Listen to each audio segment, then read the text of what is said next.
All right, hello and welcome to Swing It and Ding It, an iHeartMedia podcast.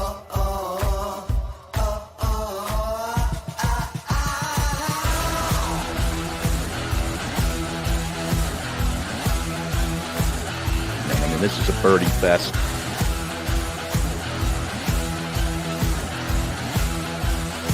It's a Philly show, baby. Let's go.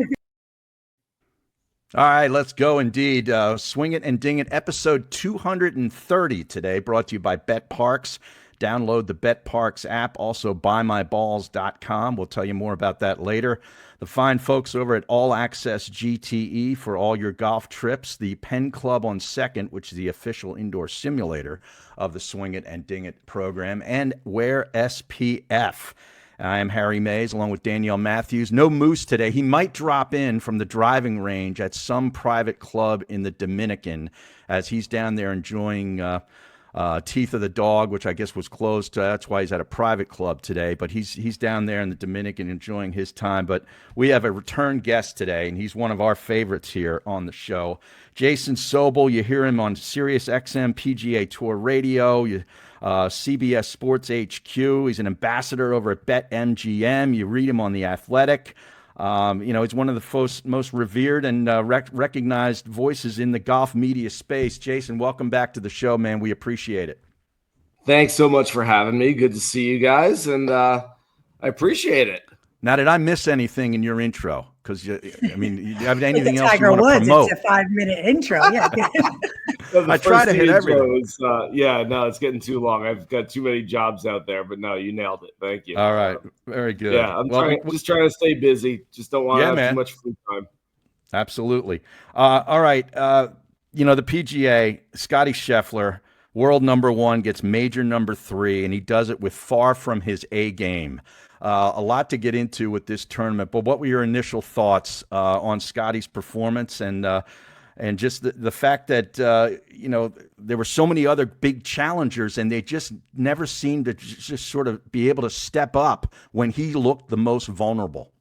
He's just really, really good at this stuff. His A game is way better than everybody else's A game, maybe besides Rory, but Rory doesn't show it nearly as much. His B game is miles ahead of everyone else's B game. I think my favorite stat for the weekend was that this happened twice. On Saturday afternoon on the back nine, at one point, Scottie trailed by 2 strokes. Less than an hour and a half later, he led by 3, a 5-shot swing. On Sunday, when he got to the turn, he was tied with Jon Rahm, or maybe just after he'd started the 10th hole. And within an hour and a half, he was a leader by 5. That's 2 5-shot swings on the weekend of a major championship. If we see one 5-shot swing at the top of the leaderboard in a regular PGA Tour event on the weekend, we're like, oh my goodness, what a move somebody just made. It's like they went on the inside turn at a racetrack and just went past everybody else. You see it twice at a major championship at the top of the leaderboard. That is completely unheard of, and that's exactly what Scottie Scheffler did this weekend. So really, really impressive, and I would not be surprised. I mean, I get it. Look, I always say that even though golf is a game that moves slow, things move fast outside of the sport. And I know we're only a month removed from talking about Rory McIlroy has the career Grand Slam, and this could free him up and take the weight off his shoulders. And he may go out there and win a whole bunch more majors because of it.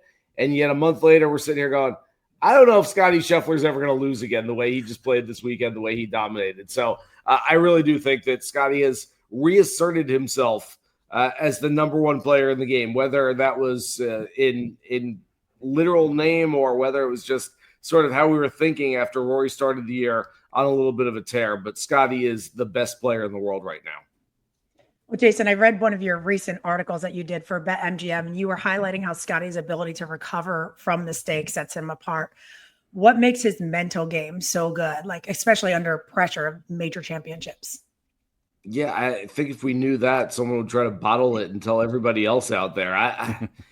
I feel like Scottie, and this is a word we used about Rory McIlroy after the Masters, but I feel like Scottie is so unburdened that Rory didn't talk to the media and I think was perturbed about the fact that it was leaked that his original driver was deemed non-conforming, which really isn't a big deal in the whole scheme of things. Scottie had the exact same thing happen.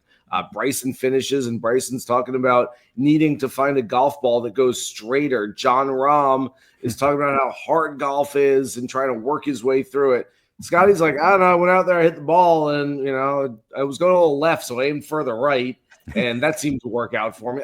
It's just he's boiled it down to all these simplicities, and I know it's not that easy. I'm not trying to make it sound like Scottie Scheffler's not thinking his way around the golf course and doesn't have a great mental side to the game as well. But it just feels like he's so competitive. He just wants to go out there and win and isn't bothered by anything else, whether it's in his life, in his game, anywhere else. So look, I think it's very tough to beat him mentally, but it's even tougher to beat him physically. Just the swing, everything he's put together is just it's hard to describe, because I think when Tiger Woods was dominating, I don't want to make any Tiger comparisons. It's not fair to Tiger. It's not fair to Scottie. It's not fair to the rest of us. Tiger won 16 majors. Scottie's got 13 more to go to get there. I mean, he's going to have the career he's had so far times 4 plus 1. I mean, it's just, there's a long way to go. We don't want to make Tiger comparisons. That said, I think it's fair to look at the dichotomy between how Tiger won golf tournaments and Scottie's winning golf tournaments. And Tiger would dominate, and when you knew he was dominating, you knew, like, wow, that dude is doing some crazy stuff, and he is beating everybody, and there's nobody that's going to catch him. Scottie does it, and he almost lulls you to sleep. I talked about those 2 5-shot swings on the weekend, and it's almost like you don't see him coming. And I'm sure John Rahm, not that he was playing with him, he was 2 groups in front of him, so it's like you can even see him, but you look at the leaderboard and it's like, all right, we're right there. And next thing you know, you blink and you're like, what just happened? Like Scottie, and it wasn't like Scottie's just firing darts to 2 feet and tapping in for birdie on every hole. Nope. He's just grinding his way up the leaderboard. And so it's very different from Tiger, but it's almost a little more relatable, I think. Well, I love how Scottie commented and said, can we not have the leaderboard of like T45? He goes, when I look over and look up, I want to see like the top 10. He said, if you want to look at the rest, like look on your phone, look at your app. Like I need to look over and be like, well, what do I have to do? I thought that was a pretty great comment from him. Well, I'm glad you evoked the name Tiger Woods, because that's really what I wanted to bring up, because we are seeing Tiger Woods like performances out of Scottie Scheffler. And I don't know what it was back in late 90s, early 2000s when Tiger started doing his Tiger things. Were they mentioning Jack Nicklaus, or when did they start to bring up Jack Nicklaus in relation to what Tiger was doing? And, you say it's not fair to Tiger, not fair to Scottie. I get all that, but we are seeing this in real time, and we haven't seen it since that guy. So it's sort of like, how do you balance it? I mean, you're in this world every day doing this stuff, and you're watching it, and you know what you're seeing. Like, we haven't seen any of this for this long a sustained period of time since Tiger Woods. When is it fair to start really comparing? Like, what's the number?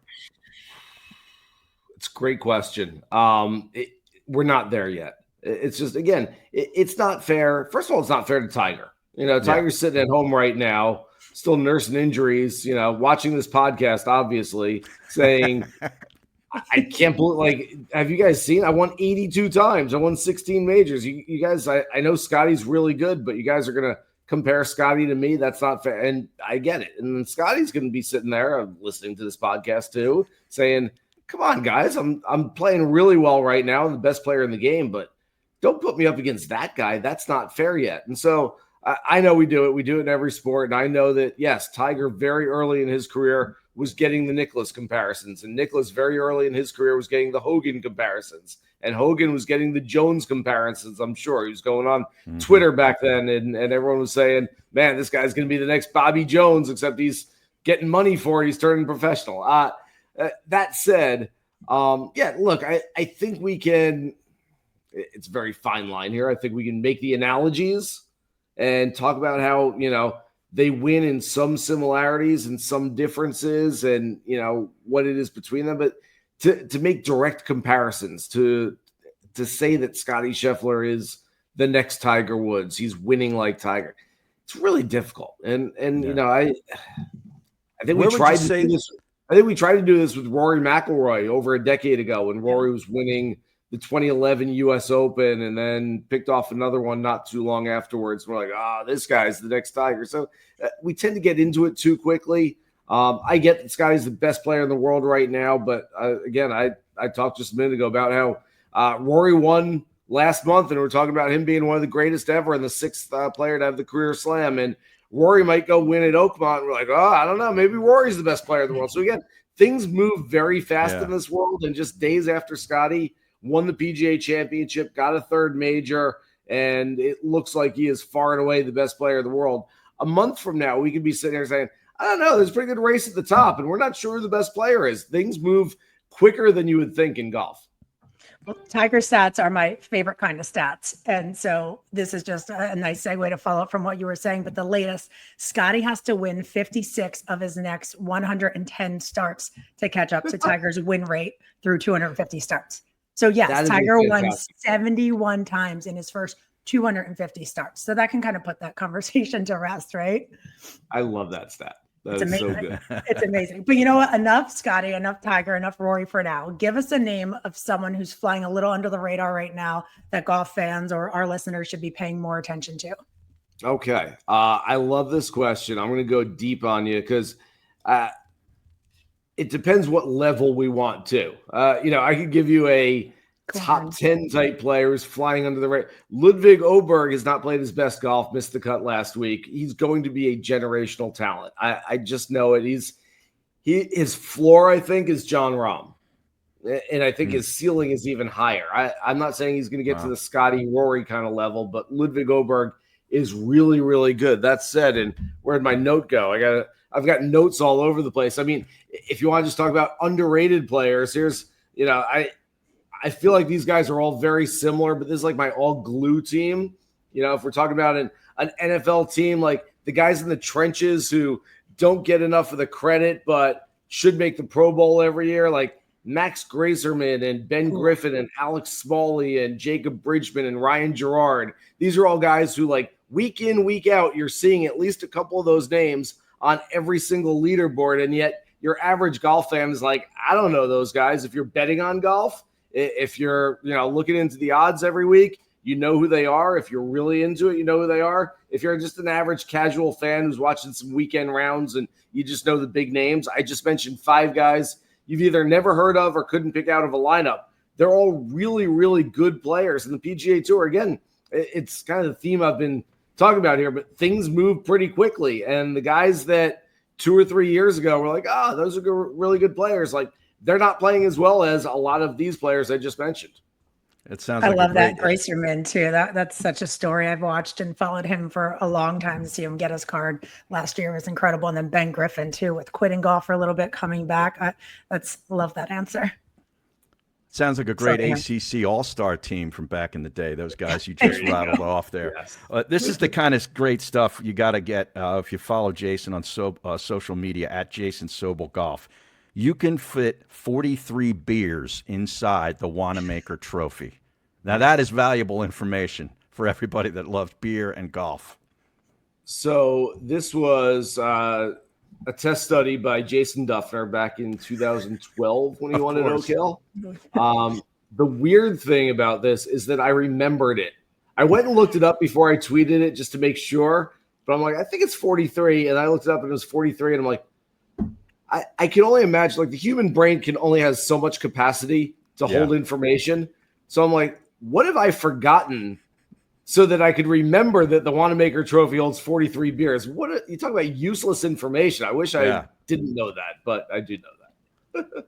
But you tipped off, like, in a couple of weeks, we might be talking about Rory dominating at Oakmont. The stories change. Everything moves so fast. You in the story business, which one would you prefer? Would you prefer like a Scotty win another one? And do you like the dominance of one player kind of story? Or do you like, 2 or 3 or 4 of these guys all competing at the top and could win any week?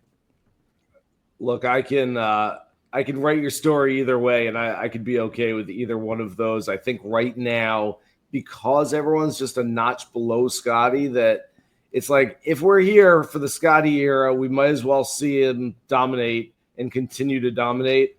I don't know what else can really be written about Scottie. I'm running out of superlatives to talk about his game. So I'm not sure if he goes and wins by 5 at Oakmont. It's sort of like, I don't know where else we're going with this. You know, you kind of run into a little bit of a roadblock where you're like, he's really good and he's still really good and he's getting better. And, I just don't know how much more comes out about, just how good Scottie is. That said, be a hell of a story. And I really think, and I thought this before Quail Hollow, that we were not going to get a winner from outside that top tier of 7, 8 top players. I think this even more so about Oakmont. I was at Oakmont in 2016 for the U.S. Open. Dustin Johnson won that one. He was one of the best players in the world at the time. I just don't see. I mean, I give advice in the betting markets on a weekly basis, and I would love to find you 150 to 1 long shot who has a chance to win. I just don't see it coming out of the top tier, and it might only be a few guys in the top tier. It might only be Scottie and Xander and John Rahm, and I guess I'll throw Rory in there as well, but that might be the list of players, and Bryson, of course, as well. That might be the list of players who can and should win the U.S. Open at Oakmont.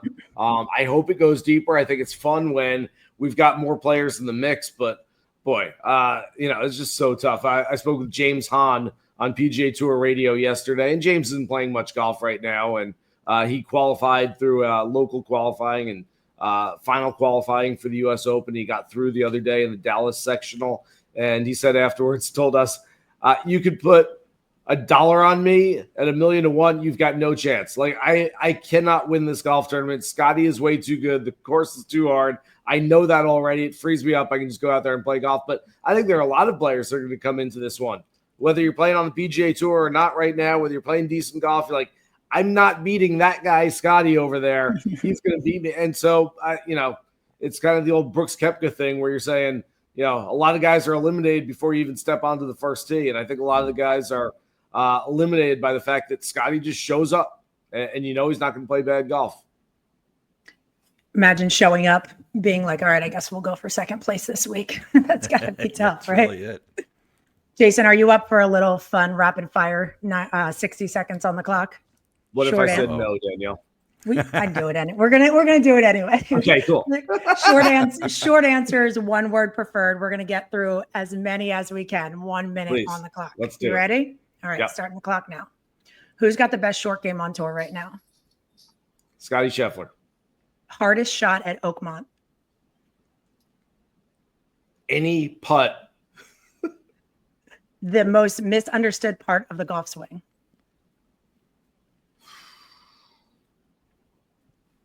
Ooh, That's a tough one. really? Pass.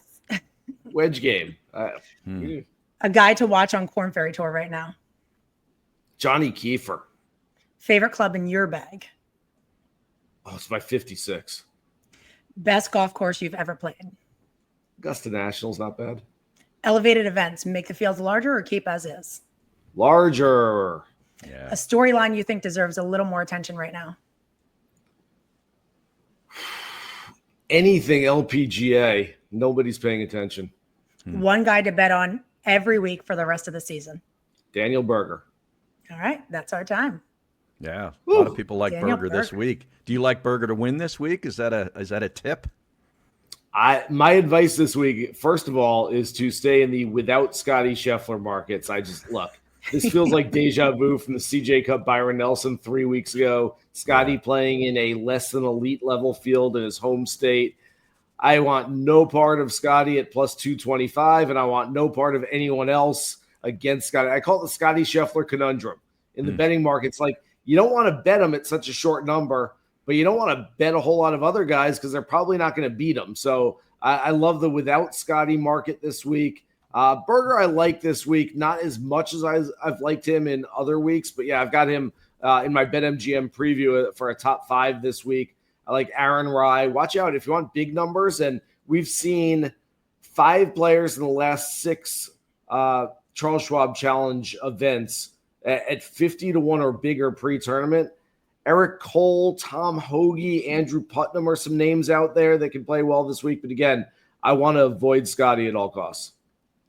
What was your take on the live players' performance at the PGA? They had 3 in the top 8. You saw Bryson and John Rahm contending for a while. Looks like, maybe one of them might be able to take it. Joaquin Niemann finally showed up in a major with a top 8 finish. What was your overall impression of those guys?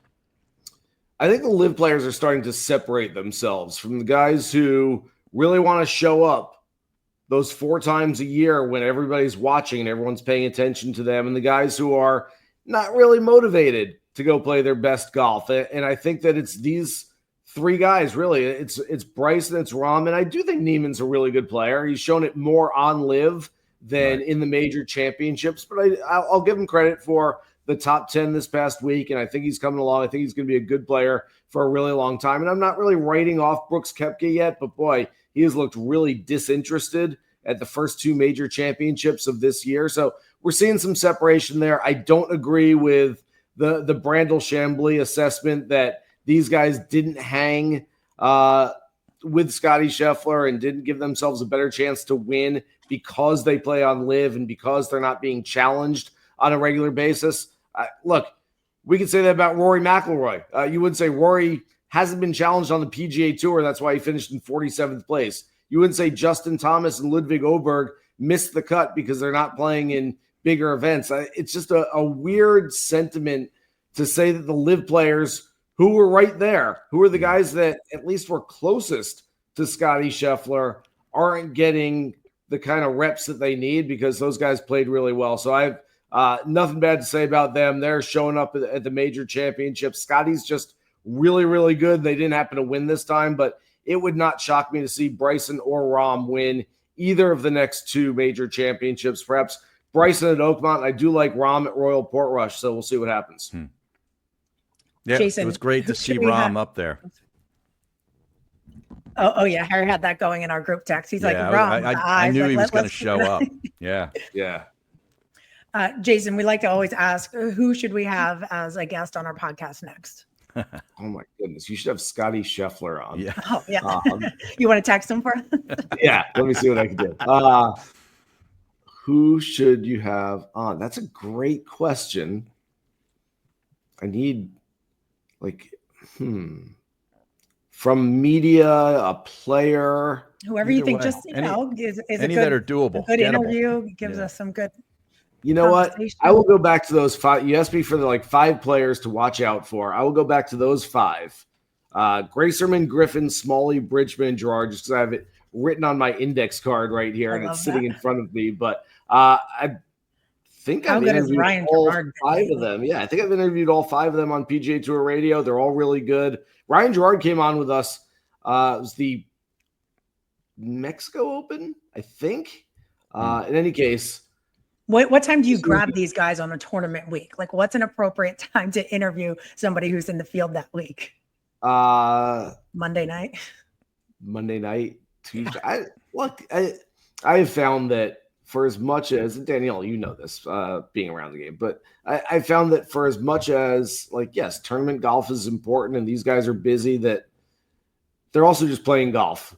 At some point, you go, oh, well, I know you can't do it Thursday because you got the tournament. And they're like, I could talk to you for 10 minutes. I mean, it's also not a matter of life and death. We're this long ago. This is a way back story, but I remember Jeff Ogilvy was leading after 3 rounds of the Tour Championship one year, and his favorite rugby team or Aussie rules football team was in the championship at 3 a.m. Eastern time that night.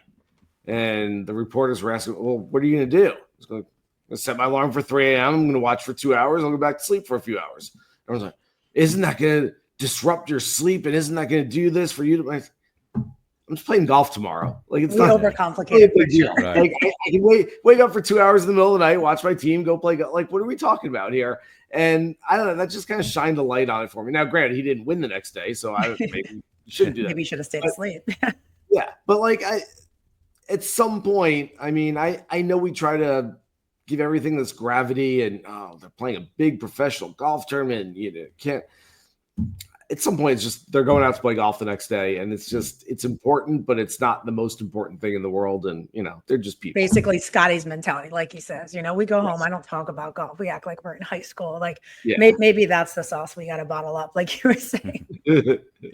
We shared I shared a stat, or not a stat, pardon me. I shared just like a fun little video that we saw last week. And it was of a bunch of guys standing behind their friend on the tee, heckling him as if he was a baseball player. And they're like, we're so confused why you have to be quiet for a golfer to hit a ball that's not moving. But we can be in a stadium screaming at these baseball players who are trying to hit a 90+ mile an hour fastball coming at them. And, it's just funny how there's such a difference in golf in that comparison anyway. It made me laugh. Yeah. Yeah.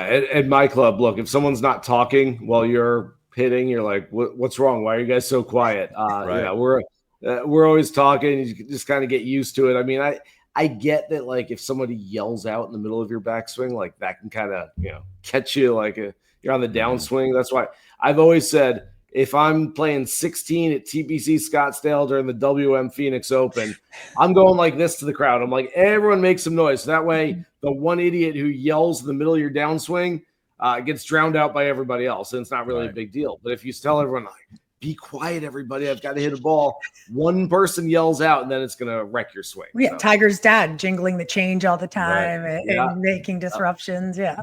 I love it.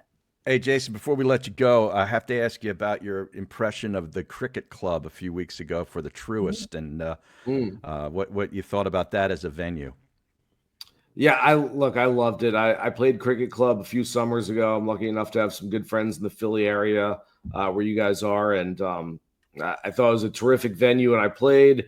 I thought it really showed out. I was really worried after the first day. It was soft. It was wet. All these guys are shooting in the low 60s, and I thought that it wasn't going to show out for the week, and it really did. It toughened up, and I thought it was a really good, not just test of golf, but it was a fun course to watch on TV. That was my lock of the week that week. It wasn't anyone in the betting markets. It was that people from around the country are going to watch Philly Cricket Club on TV and say, I got to call my friend who's got a friend in Philly, and we're going to make a trip there because I need some connections to get on that golf course. Then everyone was going to watch it and say, I need to go play that golf course someday. And they're not wrong because it is a fantastic track. So I'm glad you guys are getting some golf there. We've got a Ronamink for the PGA next year, which is a favorite of mine. We've got Marion in 2030 again, which of course is terrific. So glad that you guys are getting some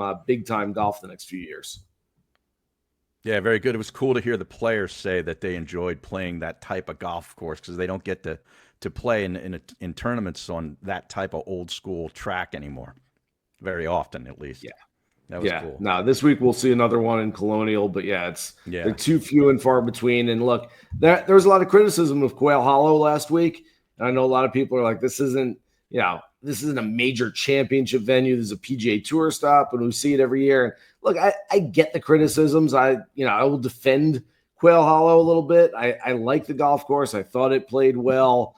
I understand what they're saying, but also, and I think most golf fans don't realize this, but it's about a whole lot more than just being a good major championship golf course. Yeah. You walk around that place and it's massive. There's so much infrastructure for corporate tents and concession stands and parking. There's, instead of cart paths going through the golf course, there's like almost roads, almost like a 2-lane highway. You can move traffic around. People aren't getting into these bottlenecks where they can't move, and people are, it's just a good place for a major championship, even if you don't love the golf course. So you've got to understand that there's things beyond the actual course itself that work really well.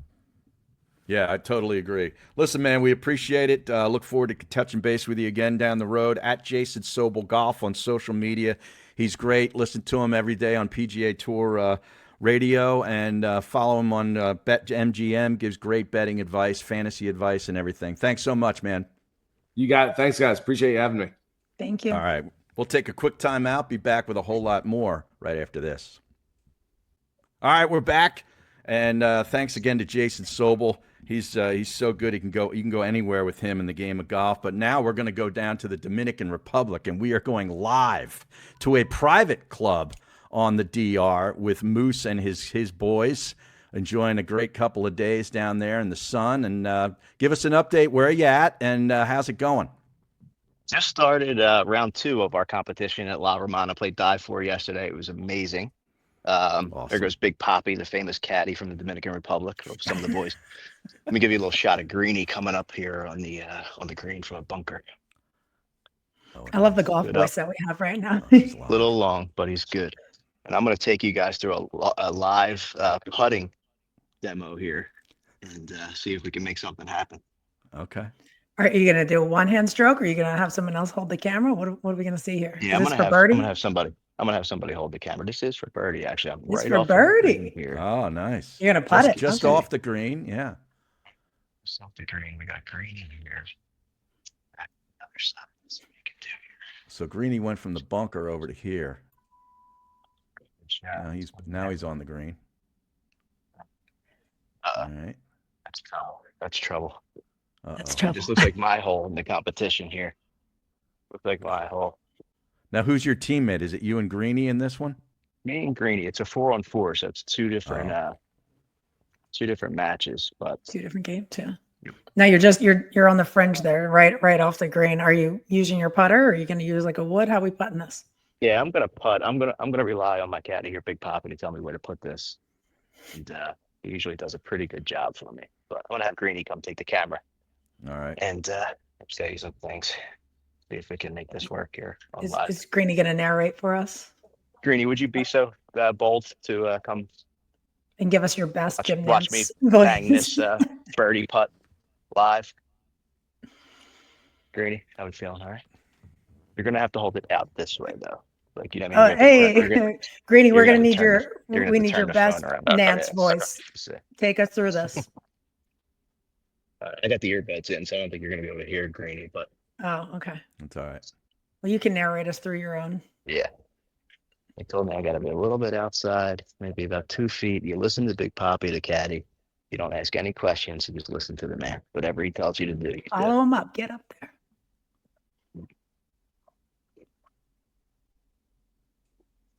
This looks a bit uphill. A little light. Left or A right. little light. It's Sorry, that's gonna be a Meow. tap A in for little par. short. You know? All right. Very good. Yeah, a little short. That's all you need. All right, gotta guys. hit it. Now, what else Have do you a got good planned show. for the rest of the trip? What else? We're playing dive 4 again. That's for 4, yeah. That's for 4. I can putt that. That's good. Pick it Yeah, up. no, I can putt. straight 4. All right. They're gonna make me putt this out, guys. So Okay. All that's how right. we So roll dive here, 4 you know, again but- tomorrow. Moose, And you we'll got do your it wear again SPF tomorrow. on. You're staying safe out I there. have my wear SPF because oh my God, you need it. We got some sunburned people here today. Yeah. You're gonna have to order more balls from Buy My Balls. I mean, how are you on Doing golf all balls? right. I'm hanging in there. I'm hanging in there. But yeah, doing All our right. best. We'll hear all Guys, about have it a good next show. week. All right. You got it. Thank you. See ya. See you, There he Moose. is, live from the Dominican on a private course. And of course, you got to stop overpaying for premium golf balls like Moose when he goes to the DR. Get your balls at buymyballs.com. That's balls with a Z. All right, Danielle, do we have any tea this week? We sure do, Harry. We have some fun Let's stuff do to it. talk about. We kind of talked a little bit about Brooks with Jason, but Brooks, one of the guys, he was spotted in a QT gas station with a rack of Miller Lite after his round. And some guy, imagine going in the gas station and people taking pictures of everything you're buying. Poor Brooks, Yeah. he just standing there with, a case of Miller Lite. He just wanted a couple beers after a bad round, and someone ends up snapping a photo of him, and it goes viral on the internet. Yeah, That's now pretty- he was in an Ultra commercial campaign years ago, which I found kind of interesting because he Yeah, was in an Ultra, and then he goes and gets the Miller Lite. Now they're very similar. He goes, in I don't calorie. want a chick Ultra. I want the Miller Lite. Exactly, right, Or 'cause maybe they're that very similar in endorsement. calorie. Yeah, maybe the endorsement Yeah. ran out, and he was like, oh, whatever. Some additional tea. This was kind of cute. Bennett Scheffler caught on tape. A sports director, Matt Solarte, got a pretty great video of Bennett standing alone for the first time. Meredith's kind of sitting there just off the green, and you see Bennett kind of crawl over and then stand up, and then he stands by himself, and she's just like, oh my God. And she motions over to Scottie, and he's like 20 feet away, and she's like, hey, and he looks, and she's just all excited. So kind of crazy. Your dad's She does so that famous, a lot, but Meredith. She does a lot of oh my gods, a lot of that. Sometimes I think she's permanently like that. Yeah. I mean, when your husband wins every week, everything's probably just like, yeah. Maybe it's just, stuck on her face. But okay. So one of the most Patrick Reed things I have ever seen, Live Golf posted a reel of Patrick's bodyguard following him around the course. This guy is an absolute unit, Harry. It's hilarious. I mean, I guess it's so people don't heckle him, but yeah, I'm not sure. This feels like this would make me want to heckle him more. Can you imagine seeing this on the PGA Tour? Yeah, I could actually. And I think that's exactly what it is. I think, he just doesn't want to let the heckling get out of hand. He's one of those guys. He seems like he wants to wear the black hat, but then you do things like this. It kind of lets you know that you really don't want to wear the black hat, Yeah. But I mean, what is that guy going to do? You're allowed to say stuff. So what is that big guy going to go over and be like, Harry, don't talk? Well, you can say stuff, but then there's stuff that gets you thrown out. Because my buddy's been thrown out of the Players Championship, I think, twice for heckling Ian Poulter back in the day. And Poulter would just find him and say, look, and point to that guy in the green shirt or whatever, he's out. And then they'd take you off the property. So maybe that's what the guy's there for. Certain things that you're not allowed to say. Yeah. Imagine they need some of those at some high school basketball games or some college baseball games. Those things get nasty. Those kids do some research on the other teams. But yeah, you guys, if you didn't see it, you got to watch this guy. I mean, looks like he hasn't had a carb in his life, just eats straight up raw meat or something. It's a pretty great video, and Liv shows the perfect music to go along with it. So really? If you want some entertainment, if you want some entertainment, look that up. I'll shoot it in our group text. Nice. This was pretty cool. Golf Digest posted footage from the 1940s. And I never knew that this happened, Harry. Maybe you did, but fans used to race to get the winner's ball. So as soon as the final putt on 18 was hit in, you just see a mosh pit of everyone just running and trying to grab the ball out of the cup. It's wild. Did you know that this happened? I've seen that. I've seen footage like that before. I didn't know it was a thing that happened routinely, but maybe it was. But yeah, it's pretty crazy. People just diving for the cup and digging their hands in there to pull out the ball. It's crazy. It really is. Yeah. Jason kind of mentioned it a little bit, but the kind of all of that video popping up about Rory's driver being non-conforming, and people going crazy because did you see the video? It's like a Rory hitting the drive and then going over to the TrackMan or the quad stats and seeing everything. So that came out, but people the full information that's coming out. It's probably every driver is non-conforming. It can be conforming right now, but they play Thursday, and it's unless the driver is tested every single day, they said majority of them are probably going to be non-conforming. I mean, you're hitting a ball with it how many times? You're on the range doing it. It's going to be off. It's not you're hey, I'm bringing in this sneaky driver that's going to make a difference. It's from the wear and tear. And Scottie's was non-conforming this week. Right. It is curious, though, how it got out that Rory's was that video, and it wasn't Rory telling anybody, so that I found kind of interesting. And then I saw the picture of the face of his driver with the wear mark on it. It's like a thumbprint right in the middle of the face, and he couldn't hit it any better, right? The wear mark. Yeah. And that metal gets thinner, I guess, and it has sort of a springing, sort of a trampoline effect to it. Which can add maybe a couple of yards. The difference is not really that big of a deal from what I was told, but they do it for a reason. So it's just kind of interesting because then you immediately start thinking, all right, well, how long has it been non-conforming? Because did they test it prior to Augusta But you know what? National? The rules, though, they're the rules. So unless they switch it to testing the driver every single day, it is what it is. Because Scottie did it. I'm sure Tiger did it. It happens all the time. And you know what? a driver, I always say a driver head is like a haircut. It gets, or like your hair, like it gets really good before it gets bad. You know, your hair looks really good and all of a sudden it's like, it's too long. You know, you got to cut it. You got to fix it. Driver head's just like that. All of a sudden it's like, wow, like I'm striping everything. Everything's perfect. This driver head's hot. And then all of a sudden it cracks and it's bad, or, you know, you spray one off and it's terrible. Like, so, you know, it's a tool that you're hitting, you know, a ball, how hard with how much force. And it's Rory McIlroy who had recently so we're going to won find the a way to Grand try to Slam. take it away from him. Yeah, but Scotty's was non-conforming this past week. So it's like, what are we going to go back and try to find video? That's why people can't call in and say, hey, this person moved the ball over and marked it wrong, or hey, take away Rory's Grand Slam because his driver was non-conforming. Take away Scotty's win. Stop it. Change the rules. Or then you can just say, I'm not going to speak to the media for 4 straight days and just go home, which is what he did. Rory did comment too, though, like on kind of his take on the media and how he like kind of backed up, and then how he stopped talking about live and everything too. He said like, yeah, I was into the conversation in the beginning and, you know, kind of advocating for the PGA and everything else. And he's like, I need to just focus on golf and I need to stop doing this and being involved in this. Like, I don't want to be. I just want to show up and play golf, and I don't want to be talking to everybody and, you know, be this, you know, the face. But he talks out of both sides of his mouth, because he also said that the players need to be more accessible to the fans, and that's through the media.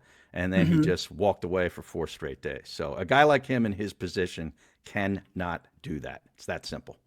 Yeah. It's that simple. And especially when you do have that kind of position on the PGA Tour. And the previous major was the one where you closed it down finally and won the Grand Slam. I mean, it's typical Rory McIlroy. I mean, I kind of come to expect it. You know, we know how much you love him. It's okay. Yeah, but I'm the bad guy.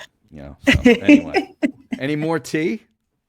No, that pretty much wraps it up. You have anything? Yeah, we saw just announced, I think yesterday, TGL announced there's going to be a new team added to the mix. Did you see that? Detroit, was it? Detroit, yeah. Yeah. I thought it was kind of a curious location, TGL, right? You know, in Detroit. Motor City, yeah. Yeah, so it made me think, like, who would represent Detroit? Because there's nobody really from Michigan that's really on the tour that is anybody.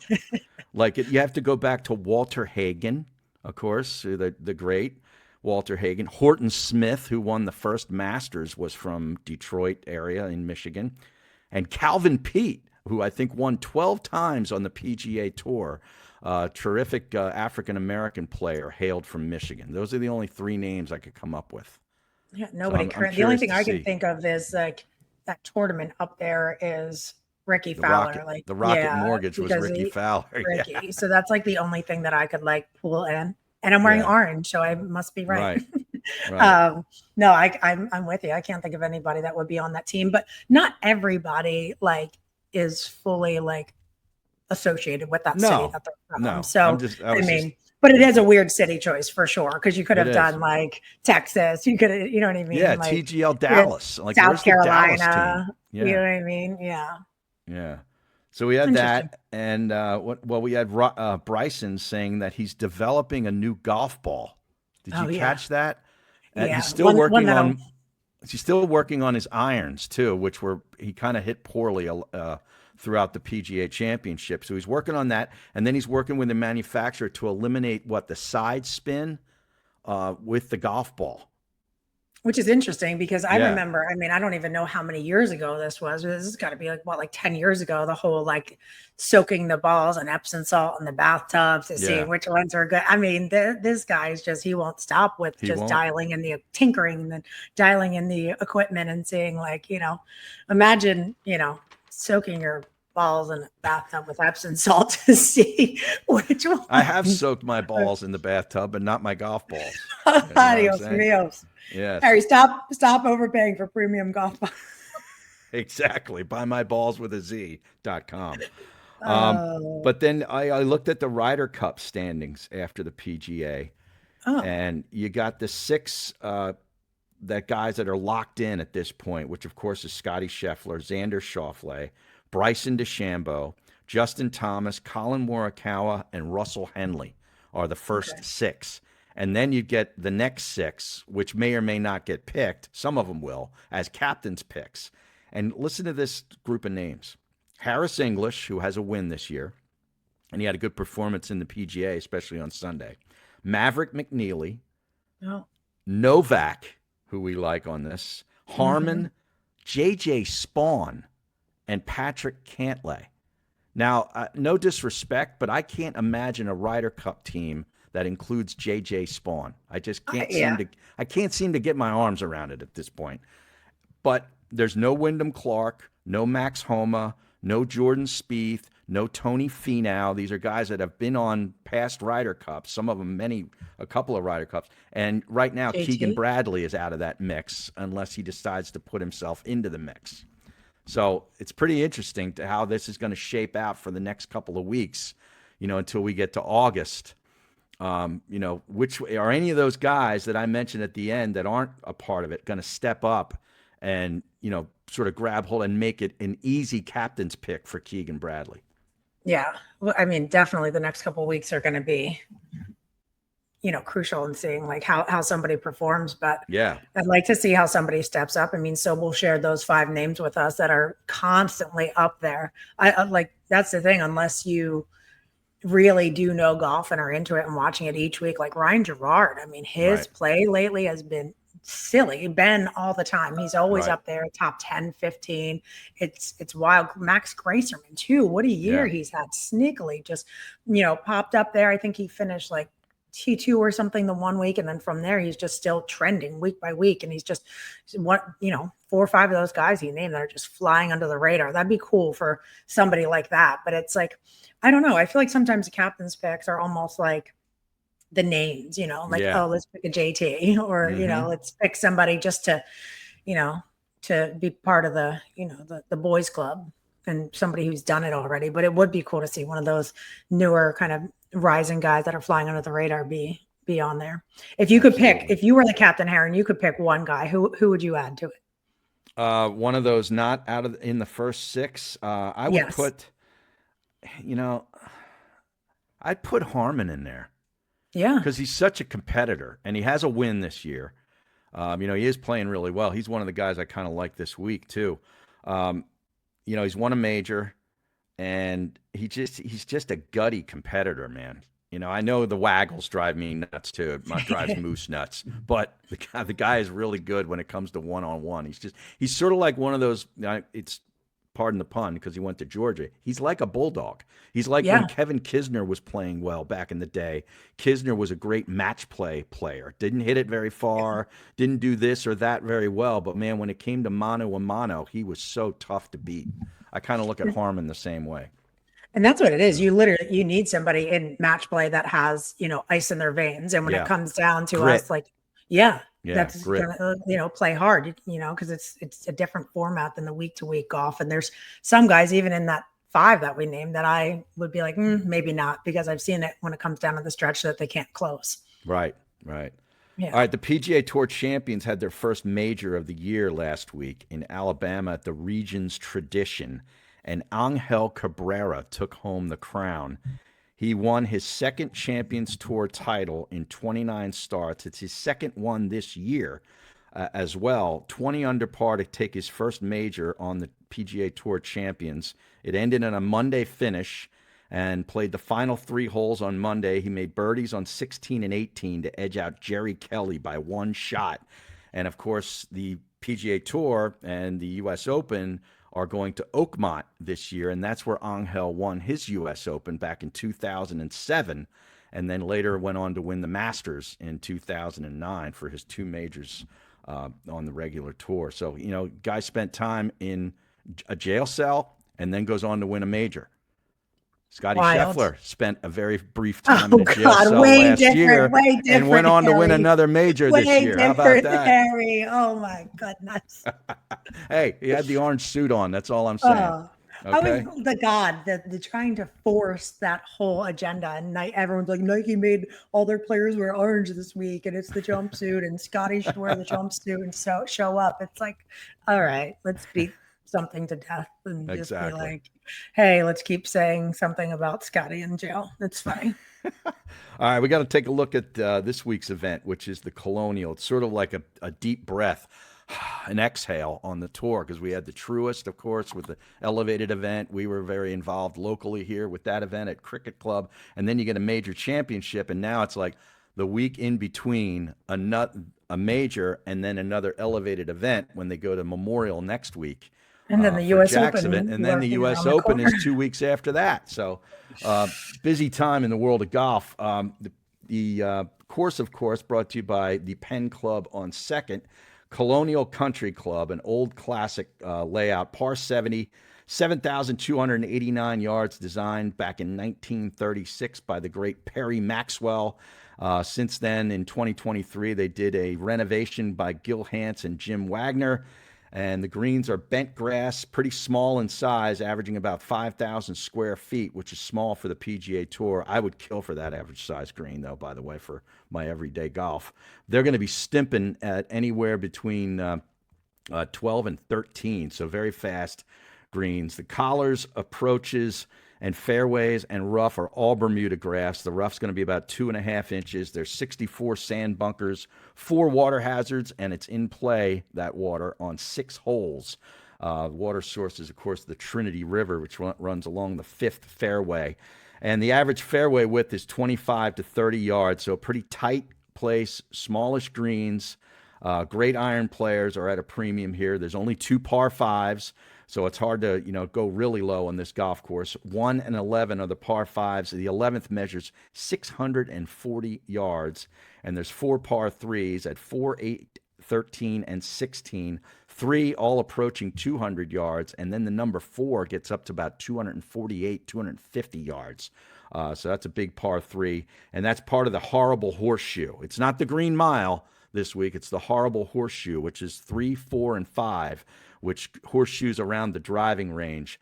The number 3 is a par 4, 475-yard dogleg left with bunkers guarding the inside of the dogleg. There's oak trees, small green with bunkers short right, front corner of the green. Number 4 is a long par 3. We talked about 248 yards straight away. No bunkers on the hole at all. So that tells you how difficult the green can play, the green complex itself. And number 5, another bunkerless hole, par 4, 476 yards, a slight dogleg right. No bunkers in the fairway or around the green, which is a square green. And there's oak trees left and oak trees right. So that's the big, hard, really difficult portion of the golf course. And actually, the field is pretty good. I mean, I know we got Scottie and Jordan Spieth at the top of the board with the big gap in between them when it comes to betting. But the field is pretty thick, and I just like watching this golf course because guys executing really good iron shots. And that's brought to you by the Penn Club on 2nd. And taking a look at seeing the line with our friends at Bet Parks. You got to download the Bet Parks app, get involved in the action week to week. I actually won a fantasy contest last week with the PGA. I cleaned up on skins in a Sunday match at my club, the 1912 club. So I'm flush with cash heading to my golf trip. So it's Orlando. It's funny how timing works. You're going to end up getting a hole-in-one and having to pay for everybody's drinks. That would be appropriate, and I would be happy to do it. But yeah, I've been an ATM machine basically the first April, the month of April and May thus far at my club. And this past weekend I cleaned up and then won the fantasy. So it's just in time to go spend it again on the golf trip. But looking at Harry's getting hot. Yeah, getting hot. And so is the weather. It's going to be 91 degrees when I go to Florida this week. Looking forward Harry, to it. It is wildly hot. Summer hit way too soon. I went out on Saturday just to the farmer's market. Yeah. And I lasted 4 minutes. I'm like, I cannot deal with this. No way. You're complaining about the heat? Wow. You don't even want to wear clothes. It's terrible. It's so hot. I know. I'll take the heat over the cold air. I know. Yes. There's just no making me happy. Well, you know what I like is 76 degrees, bluebird skies, and maybe a little breath of wind. It's perfect. That's perfect. That sounds like San Diego, actually, is what that sounds like. But that weather is too bipolar for me because all of a sudden one morning you wake up and it's 43 in the morning and you're like, what is going on? But looking at this field, Aaron Rai, we talked to Jason Sobel. He mentioned Aaron Rai as a guy that he really likes. Top 20 will only pay plus 120, but I took it. And Ryo Hisatsune is a guy who I've got in a top 20 at plus 300. He's like, I don't know, 1,100 to 1 or 100 to 1 or something to win the thing. And really terrific iron play. I would not doubt to see him somewhere in the mix on Sunday. Lucas Glover is another guy who's 11th right now in the Aon Challenge. So he's one outside the top 10 in that Aon Challenge, which gets you into the elevated events. That's how Gerard got in. Very motivated this week, Will Lucas. And, he's a great iron player. He might be a good pick this week. That's a great thought, huh? Yeah, Aaron Rye, by the way, is number 47. So he's just inside the top 50, trying to get inside the top 30 to get to East Lake. And Hisatsune is number 70 in the FedEx Cup. So that's just right on the line. He's got to get up into the top 50. So a couple of guys that really could benefit from a big week. I like Brian Harman minus 125 over Novak. Jordan Spieth, I'm still debating on what to do with him, whether it's one and done or just a matchup. Davis Thompson, I like. This is Davis on Davis crime. Davis Thompson minus 115 over Davis Riley, the defending champ, in a matchup. I'm taking that.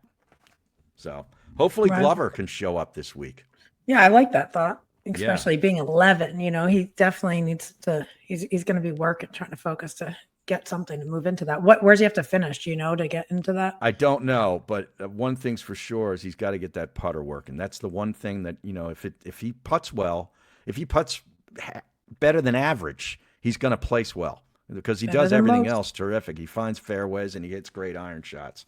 It's just all about the putter. We saw him on the green at cricket. Remember, we stood there with a couple minutes watching him and Jason working on his putting. So, yeah, hopefully they've got some work done, and I like that pick this week. All right, the Inside Golf episode aired on Sunday. It's out all week. Planning Send me the link.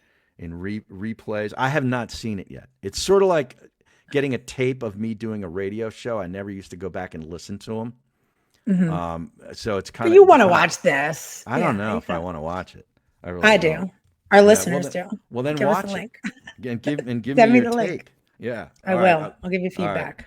And then we got a golf trip tomorrow. We'll hear about Moose's trip and my trip next week on the episode, and we'll be getting ready for another elevated event in the Memorial. So good luck to everybody who plays on the course this week and also off the course in fantasy, betting, whatever you're doing. And we'll talk to you next week. Thank you. Goodbye, everybody.